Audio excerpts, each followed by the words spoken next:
भोजन के लिए गया। उन्होंने कहा ब्रह्मचारी जी पधारिए, भोजन ग्रहण करिए। मुझे बिठाया गया, मां रोटी बना रही थी। अब ब्रह्मचारी को तो एक दो ही लोग देते हैं, महाराज थोड़ी है कि लाइन लग रही है। मां रोटी सेक रही है। बेटी से कहा ब्रह्मचारी जी को भोजन परोसो। बेटी ने भोजन परोसा मेरी थाली में। नमक रखने का समय आया और जैसे ही बच्ची ने नमक रखा, मां की निगाह पड़ी, उसने एक बेलन उसके हाथ में मारा, लड़की का हाथ झंझना गया। मैंने कहा भाई ये क्या बात है, ये मैं भोजन कर रहा हूं कि यहां तो महाभारत चल रही है। फट से लड़की कुछ ना बोली, न लड़की रोई, न लड़की चीखी, कुछ नहीं, चुपचाप रही। उसने व्यवस्था बदल दी। आहार की बात मैंने पूछा, मेरा तो मौन था। मैंने कहा मैं आपके यहां भोजन को आया, आपकी लड़की इतने प्यार से परोस रही थी, आपने उसे बेलन क्यों मार दिया? बोले ब्रह्मचारी जी, इस लड़की को मैंने 10 बार समझाया कि थाली में नमक कहां रखते हैं और सब्जी कहां रखते हैं, ये आज फिर भूल गई। तो जब ये समझाने से नहीं समझी तो मुझे बेलन उठाना पड़ा। और आप जानते हैं मैंने एक शब्द भी नहीं बोला और एक बेलन ने नमक कहां रखना चाहिए वहां व्यवस्था इसकी करा दी। अपने आप इसने उठाकर रख दिया। अब इसे जिंदगी भर याद। मैंने कहा इतनी बारीकी, मैंने कहा क्या फर्क पड़ता है, नमक यहां रख दिया, यहां रख दिया। बोले महाराज नमक के स्वाद में कोई फर्क नहीं पड़ता, लेकिन आदमी के व्यवहार में बहुत फर्क पड़ा करता है। मेरी लड़की पराये घर जाएगी, इसे इतना ज्ञान होना चाहिए कि भोजन कैसे परोसा। इतना ध्यान आप देते हैं। जब किसी लड़की की शादी हो ना, तो लड़की के पिता से मेरा निवेदन है कि ये मत देखना कि लड़के का खानदान कैसा है, ये भी मत देखना कि लड़के के मां बाप कैसे हैं, और ये भी मत देखना कि लड़के का घर कैसा है, पैसा कितना कमाता है। पड़ोसियों से भी मत पूछना, पड़ोसी तो और सत्यानाश करने को तैयार बैठे हैं। बिगड़ा हुआ लड़का भी हो तो पड़ोसी कहेंगे कर दो यार शादी, कुछ नहीं अच्छा है, शादी के बाद सुधर जाएगा। इनका भी विश्वास मत करना। एक लड़की के पिता का फर्ज हुआ करता है, जब अपनी लड़की के लिए वर देखने जाए, लड़का देखने जाए, तो आप क्या देखते? यही तो देखते हो कि मकान कैसा है, आप यही देखते हो कमाता कैसा है, पढ़ा लिखा कितना है, आप यही तो देखते हो ना। और क्या देखते हो बताइए? इसके अलावा और क्या देखे? अजित सेठ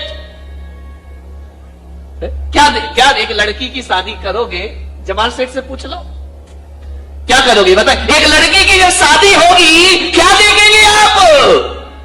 मकान, दुकान, पैसा, पढ़ाई लिखाई, कितने भाई, कितने बहन, कितने रिश्ते, इसके अलावा और कुछ देखते हो तो बताओ मुझे, ध्यान रखिए। मैं आज आपको कह रहा हूं, हर लड़की के पिता से कह रहा हूं, यदि लड़की के लिए वर देखने जाओ तो मकान, दुकान, रुपया, पैसा बाद में देखना और पड़ोसियों से बाद में पूछना कि लड़का कैसा है। सबसे पहले लड़की के पिता को यह देखना चाहिए कि जिस लड़के से मैं अपनी बेटी की शादी के ख्वाब देख रहा हूं, मुझे धन दौलत या परिवार नहीं देखना, मुझे देखना है उस बच्चों की, उस लड़के की संगति कैसी है, उसका दोस्त कैसा है, उसका मित्र कैसा है। एक बात याद रखना, कोई जरूरी नहीं है कि अच्छे माँ बाप की अच्छी औलाद हो। माँ बाप को देखकर लड़के का निर्णय मत ले लेना, दुकान को देखकर लड़के का निर्णय मत ले लेना। एक बात याद रखना, सबसे पहले देखना चाहिए उस लड़के के दोस्त कैसे हैं, क्योंकि हकीकत तो यही है, जैसे मित्र होते हैं वैसा ही चरित्र हुआ करता है। जैसे दोस्त होंगे वैसे लड़के। बार बार लाइट क्या हो रहा है? सही करिए, बंद चालू हो रही, समझ आ रहा है? इलेक्ट्रिशियन कौन है? लाइट को सही करिए। हो गया, हो गया, बैठो। तुम्हारे उठती धरती हिल जाती है भाई। आदमी वैसा नहीं होता जैसे माता पिता होते हैं, आदमी वैसा नहीं होता जैसे भाई बहन होते हैं, आदमी वैसा नहीं होता जैसे पड़ोसी होते हैं। आदमी होता है जैसा उसके मित्र हुआ करते हैं। ध्यान रखिए, लोग कहते हैं कि जैसी संगति वैसी मति हुआ करती है। ध्यान रखना, जैसी दोस्ती वैसी जिंदगी, जैसे दोस्त जैसे मित्र वैसा चरित्र। ध्यान रखिए। कदम ठिठक गए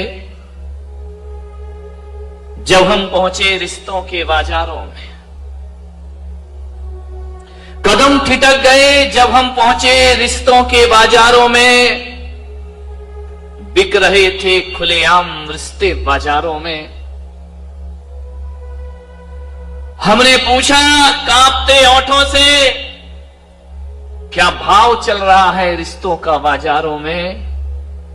दुकानदार ने कहा कि हुजूर, कौन सा रिश्ता खरीदेंगे?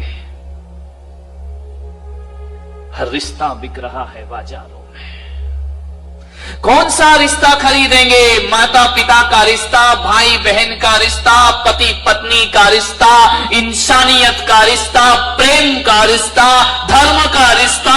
बताएं कौन सा रिश्ता खरीदेंगे आप? हम कुछ देर मौन रहे और हमने कहा कि दोस्ती के रिश्ते का क्या भाव है। हमने कहा कि दोस्ती के रिश्ते का क्या भाव है। दुकानदार ने नजरें झुकाई, आंखें भरी और उसने कहा, हुजूर, ये रिश्ता बिकाऊ रिश्ता नहीं हुआ करता है। ये रिश्ता बाजारों में नहीं बिका करता है। और जिस दिन ये रिश्ता बिक जाएगा उस दिन सारा संसार उजड़ जाएगा। ये जीने रहने लायक नहीं रह पाएगा। ध्यान रखें, दोस्ती का रिश्ता कभी नहीं बिकता है। एकाकी जीवन कब तक जिएगा आदमी?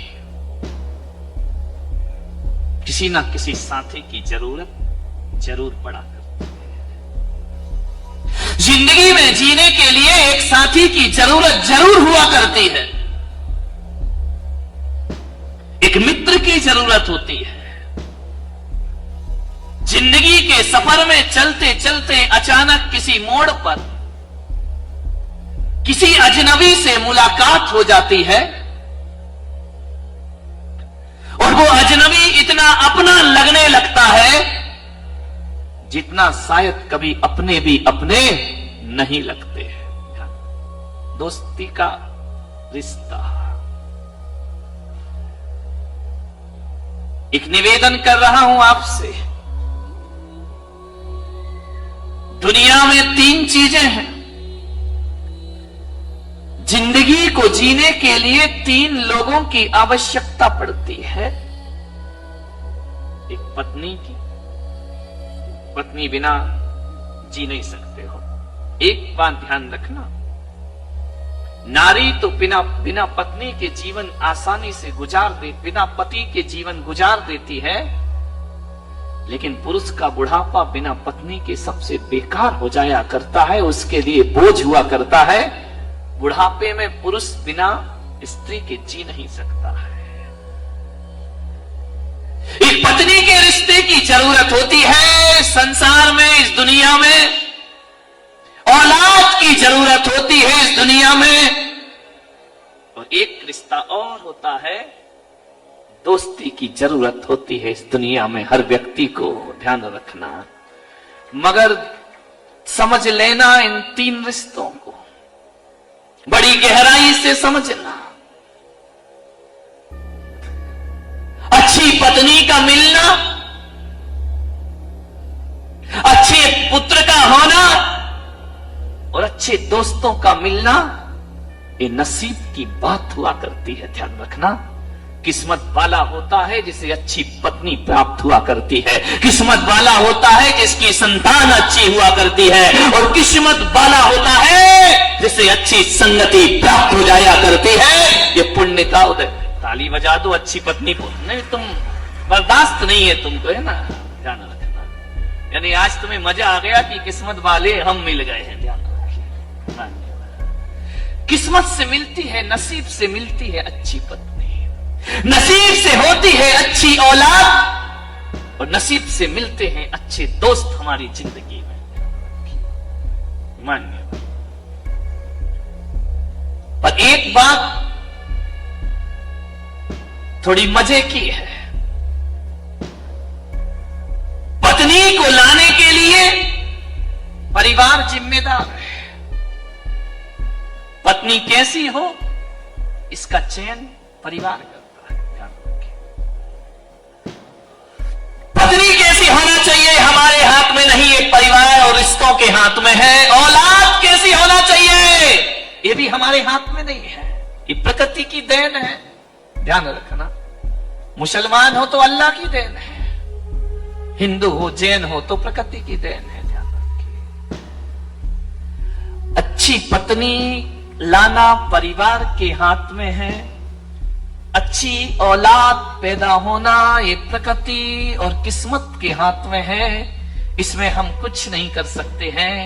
लेकिन एक बात ध्यान रखो बारामती वालों, कि पत्नी के लिए, पत्नी को लाने में परिवार का हाथ होता है और बच्चों को आने में प्रकृति का हाथ होता है, लेकिन दोस्त को लाने के लिए प्रकृति का हाथ नहीं होता है, इसमें परिवार का साथ नहीं होता है। दोस्त का चयन तो हम खुद ही किया करते हैं, हम खुद स्वतंत्र होते हैं दोस्त बनाने के लिए, इसमें कोई कुछ नहीं कर सकता। इसका चयन हमें ही करना है, हमें ही दोस्त बनाना है, ध्यान रखना। हम स्वयं अपने विचारों से अपने दोस्त बनाते हैं, ध्यान रखिए। हमारे जैसे विचार होते हैं वैसे दोस्त मिल जाया करते हैं, सोचना है। दोस्त का चयन बड़ी सोच समझ के करना। गलत दोस्ती कर ली तो मां बाप को जिम्मेदार मत बनाना, गलत दोस्ती हो गई तो बच्चों को जिम्मेदार मत मानना, गलत लोगों की संगति हो गई तो परमात्मा को दोष मत देना, ये दोस्त तुमने खुद बनाए हैं, ध्यान रखिए। दोस्त हम ही बनाते हैं।